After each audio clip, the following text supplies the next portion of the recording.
Assalamualaikum warahmatullahi wabarakatuh. Anak-anakku semuanya apa kabar? Kalian di rumah masih daring online ya?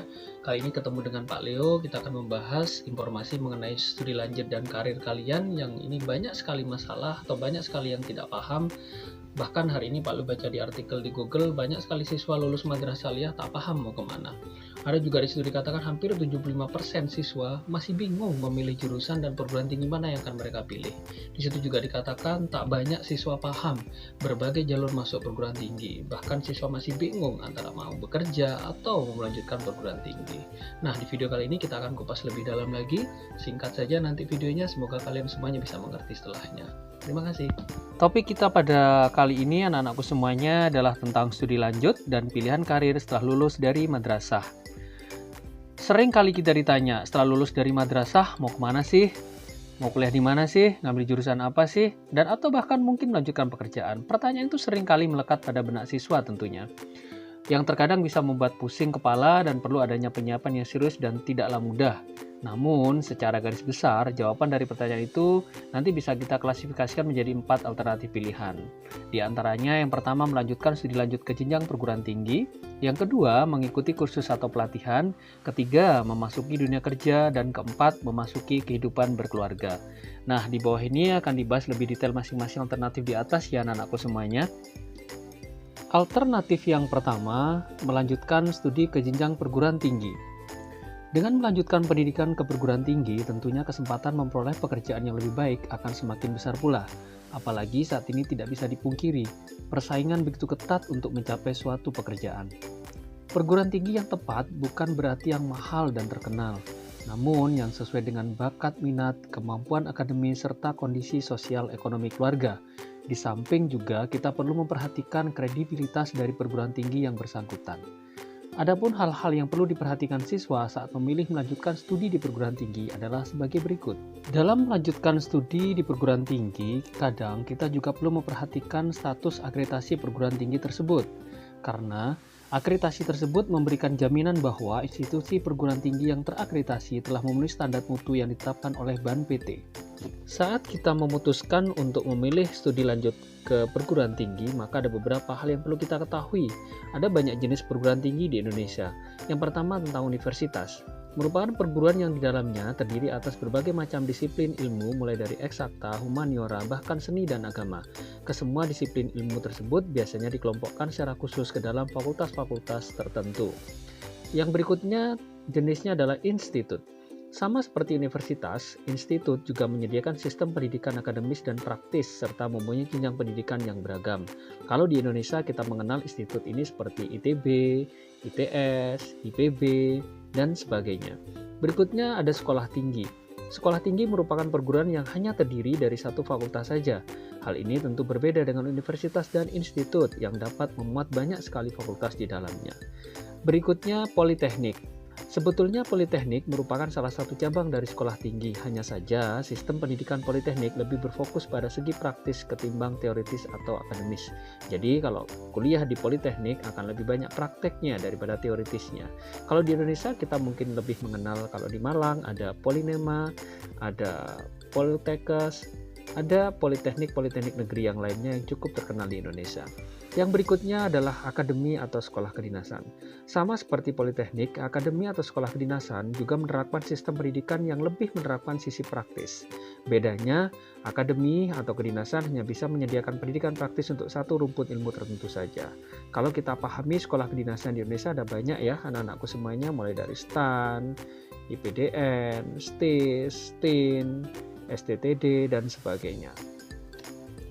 Saat siswa memilih melanjutkan studi ke perguruan tinggi, maka ada beberapa hal yang harus mereka pahami, di antaranya adalah sistem dan jalur penerimaan mahasiswa barunya.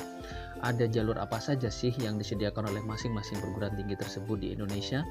Nah, kita mengenal biasanya dengan istilah jalur undangan, jalur tulis, dan jalur mandiri. Kali ini kita akan bahas semuanya deh. Yang pertama, jalur SNMPTN undangan atau istilahnya Seleksi Nasional Masuk Perguruan Tinggi Negeri. Jalur SNMPTN ini pesertanya adalah seluruh universitas negeri se-Indonesia ya, seluruh UIN negeri seluruh Indonesia dan juga Institut Negeri seluruh Indonesia. Siswa tidak perlu mengikuti tes tulis, tapi hanya cukup mengupload nilai rapot yang diisikan oleh sekolahnya masing-masing. Siswa hanya mengisi biodata, memilih prodi, memilih perguruan tinggi yang diinginkan, setelahnya cetak kartu dan hanya menunggu hasilnya saja. Berikutnya ada jalur undangan SNMPN atau yang kita kenal dengan istilah Seleksi Nasional Masuk Politeknik Negeri. Pada jalur SNMPN ini khusus hanya untuk politeknik, atau kalau di Malang kita mengenal dengan Polinema, Politeknik Negeri Malang. Kalian juga tidak akan dites tulis di sini, hanya mengupload nilai rapot, setelahnya memilih prodi, terus memilih politeknik negerinya, lalu setelah itu cetak kartu dan hanya menunggu hasilnya saja tanpa tes tulis apapun.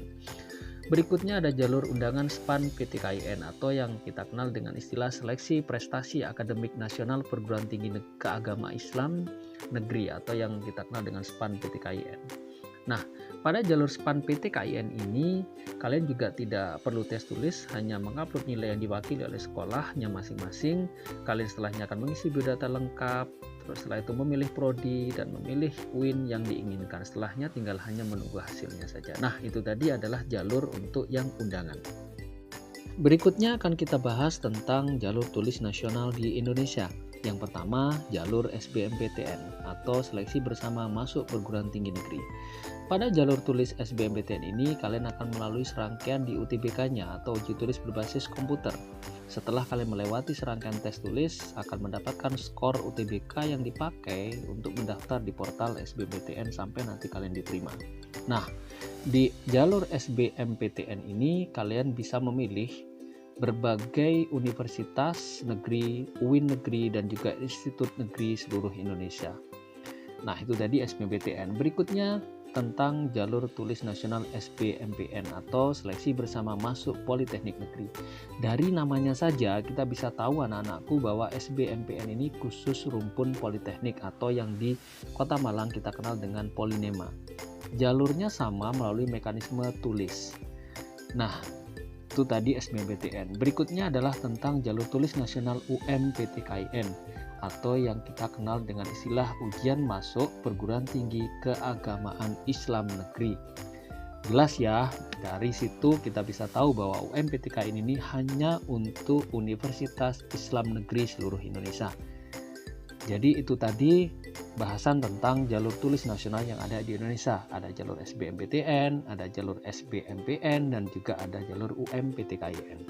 Next kita bahas tentang jalur seleksi mandiri perguruan tinggi di Indonesia. Anak-anakku, untuk khusus jalur mandiri ini di masing-masing perguruan tinggi negeri itu diatur mekanisme pendaftaran, ujian, pengumuman dan sebagainya sesuai dengan kondisi di masing-masing perguruan tinggi. Jadi ini sifatnya fleksibel dan sebagainya karena masing-masing perguruan tinggi punya caranya sendiri dalam menyeleksi mahasiswa baru melalui mekanisme jalur mandirinya. Berikutnya kita bahas sekolah kedinasan.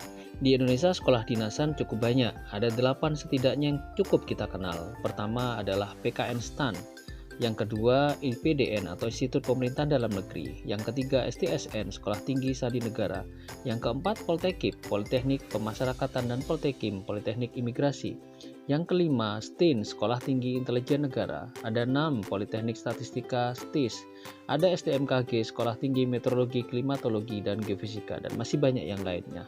Untuk sekolah kedinasan, saat lulus mahasiswanya tidak perlu khawatir mencari pekerjaan karena semua sudah ikatan dinas, bahkan ada beberapa yang sudah langsung statusnya adalah CPNS, calon pegawai negeri sipil. Nah, itulah tadi keunggulan sekolah kedinasan. Alternatif pilihan setelah lulus madrasah aliyah berikutnya adalah 2 mengikuti kursus atau pelatihan. Pada dasarnya, antara pendidikan dan pelatihan memiliki substansi yang sama, yaitu proses transformasi untuk meningkatkan pengetahuan, keahlian, kompetensi dengan suatu cara atau metode tertentu dan di tempat tertentu. Tentu, mengikuti kursus atau pelatihan adalah tujuannya untuk memanfaatkan waktu luang misalkan, atau mengolah kemampuan soft skill diri dan sebagainya agar suatu saat jika dibutuhkan menjadi siap. Ini tentu menjadi alternatif pilihan bagi siswa dalam mengisi waktu luangnya agar produktif dan untuk bisa mengembangkan potensi dirinya. Alternatif pilihan yang lain setelah lulus dari aliyah adalah memasuki dunia pekerjaan atau memilih bidang karir. Bekerja merupakan suatu kebutuhan manusia. Dengan bekerja, manusia berharap akan dibawa kepada keadaan yang lebih baik dan memuaskan bagi diri dan lingkungan sekitarnya. Karena pekerjaan adalah sumber penghasilan, kesempatan mengembangkan diri, serta aktualisasi diri di samping untuk berbakti. Nah, dalam mencari atau memasuki dunia kerja, ada hal yang perlu kalian perhatikan. Pertama adalah mencari lowongan kerja dengan membaca koran, majalah elektronik, seperti televisi, internet, dan sebagainya. Terus kalian juga akan mengikuti serangkaian tes, mulai dari tes seleksi administrasi, seleksi akademis, psikotes, wawancara, seleksi kesehatan, dan sebagainya sampai kalian nanti akan diterima. Jadi, kalau siswa memilih untuk memasuki dunia karir, maka perlu memperhatikan hal-hal tersebut. Alternatif yang terakhir atau yang keempat adalah memasuki kehidupan berkeluarga. Ketika siswa memutuskan untuk menikah, berarti siswa sudah harus siap bertanggung jawab bukan hanya untuk diri sendiri, tetapi terhadap anak, terhadap keluarga, suami atau istri Anda, dan lingkungan sekitar Anda. Orang yang sudah berumah tangga secara otomatis sudah dianggap dewasa, walaupun secara usia masih belia. Berbagai macam tanggung jawab ekonomi, sosial, moral akan dibebankan kepada Anda. Sekiranya Anda setelah lulus SMA memutuskan untuk menikah, harus diperhatikan secara matang, karena pernikahan di usia dini umumnya mengalami banyak hambatan dan tantangan. Beberapa hal yang perlu diperhatikan dalam hal-hal di bawah ini. Niatkan menikah untuk menyempurnakan ibadah kepada Allah. Tentukan proposal hidup yang sesuai dengan kemampuan, dan tentu pengelolaan keuangan yang bagus. Itulah tadi anak-anakku untuk pembahasan 4 alternatif setelah kalian lulus dari madrasah aliyah. Semoga bermanfaat.